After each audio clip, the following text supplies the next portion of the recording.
School college खत्म होने के बाद जिंदगी के एग्जाम शुरू हो जाते हमारे।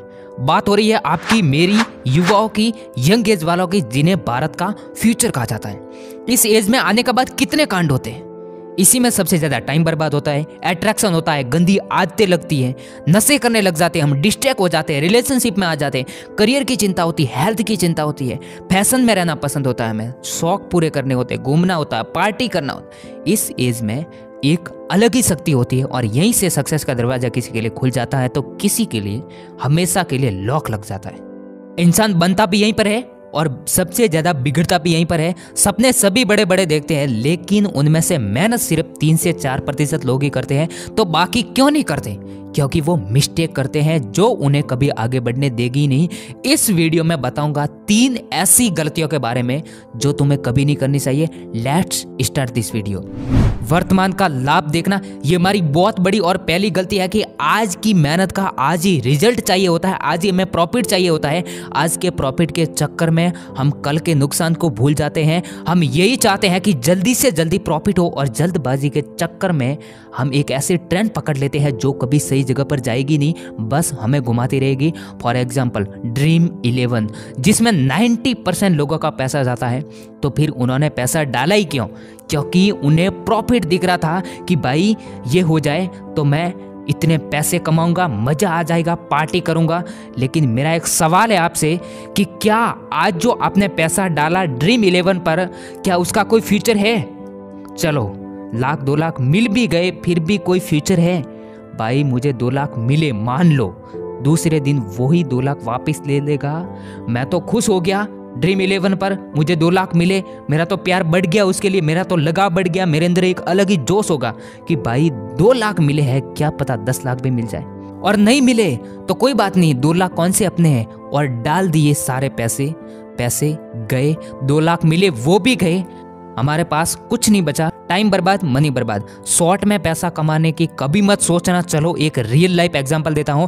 एप्पल कंपनी के मालिक स्टीव जॉब्स को तो आप सब लोग जानते ही होंगे, लेकिन रोनाल्ड वेन को आप में से बहुत कम लोग जानते होंगे। जब एप्पल कंपनी की शुरुआत हुई थी तो रोनाल्ड वेन कंपनी के 3 को फाउंडर में से एक थे। उस टाइम उनके पास कंपनी के 10% शेयर थे, लेकिन उन्हें लगा कि ये कंपनी तो अब नहीं चलेगी, ये तो डूब जाएगी, और इसलिए सिर्फ $800 में उन्होंने उस 10% शेयर को बेच दिया। लेकिन आज अगर उनके पास वो 10% शेयर होते तो वो दुनिया के सबसे अमीर इंसानों में से एक होते। इसलिए कहता हूं किसी भी काम को भविष्य को देखकर करना चाहिए। विकिपीडिया पर जब मैं चंद्रगुप्त के बारे में पढ़ रहा था तो मुझे पता चला कि आचार्य चाणक्य चंद्रगुप्त के खाने में रोज थोड़ा थोड़ा जहर डाल दिया करते थे और चंद्रगुप्त को इसकी आदत लग गई थी। चाणक्य ने ऐसा इसलिए किया ताकि उन पर जहर का असर ना हो और इन फ्यूचर उन्हें कोई जहर से मारने की कोशिश भी करे तो भी वो नाकाम रहे। इसलिए हमेशा याद रखे, बहकावे में, लालच में आकर कोई डिसीजन मत लेना। वो डिसीजन रिलेशनशिप का हो सकता है, करियर का हो सकता है, फैमिली का हो सकता है, कुछ भी हो सकता है। नेक्स्ट, भविष्य की सोच रख के काम नहीं करना। आज आप जो भी कर रहे हो क्या आपको पता है कि आने वाले दिनों में उसका रिजल्ट कैसा होगा? अगर नहीं है तो पता होना चाहिए, क्योंकि आज आप जो भी कर रहे हो, फिर चाहे वो गलत हो या सही हो, उसी से आपका फ्यूचर बनेगा। वही डिसाइड करेगा कि आपकी जिंदगी कैसी होगी। इसलिए आज आप जो भी डिसीजन ले रहे हो, जो भी स्टेप ले रहे हो, फ्यूचर को देख कर लो। महाभारत की एक रियल घटना सुनाता हूँ। अंबा, अंबिका और अंबालिका काशीराज की 3 पुत्रियां थी। उन तीनों का स्वयंवर चल रहा था। स्वयंवर यानी जिसमें वधु स्वयं अपने वर को चुनती है। इसी बीच भीष्म पितामह आ गए और स्वयंवर को रुकवा दिया वहीं पर और तीनों को हस्तिनापुर ले गए ताकि उन तीनों का विवाह किसी बलशाली व्यक्ति से करा सके। तो अंबिका और अंबालिका तो शादी के लिए मान गई। बच्ची अंबा जो साल्वराज से प्रेम करती थी, इसलिए अंबा ने मना कर दिया कि वो शादी सिर्फ साल्वराज से ही करेगी। और जब वो साल्वराज के पास गई तो साल्वराज ने शादी करने से ही मना कर दिया।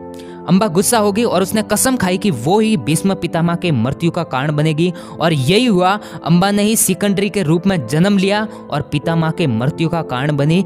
इसलिए अगर आप अच्छा काम करोगे भविष्य में आपको उसका अच्छा ही फल मिलेगा। नेक्स्ट, आज के काम को कल पर टालना ये आज के समय में कहीं इंसान की आदत बन चुकी है और इसी की वजह से कई ऐसे बड़े बड़े मौके हमारे हाथ से छूट जाते हैं।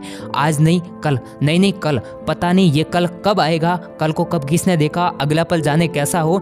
एक सफल व्यक्ति कभी भी अपने काम को कल पर नहीं टालता, वो कल के काम को आज ही खत्म करता है। कहते हैं कि अभिमन्यु जब अपने माँ के गर्भ में थे तभी उन्होंने चक्रव्यूह को भेदने का ज्ञान प्राप्त कर लिया था। उन्होंने नहीं सोचा था कि ये ज्ञान कब और कैसे काम आएगा, लेकिन जो चीज़ उन्हें कल सीखनी थी उन्होंने उसे आज ही सीख लिया था। इसलिए आप हमेशा याद रखना, जीवन में इन 3 गलतियों को कभी मत करना। फिर से दोहराता हूँ, वर्तमान का लाभ देखना, भविष्य की सोच रख के काम नहीं करना और आज के काम को कल पे टालना। Thank you so much. मिलते हैं अगले वीडियो में, तब तक के लिए बाय बाय, जय हिंद।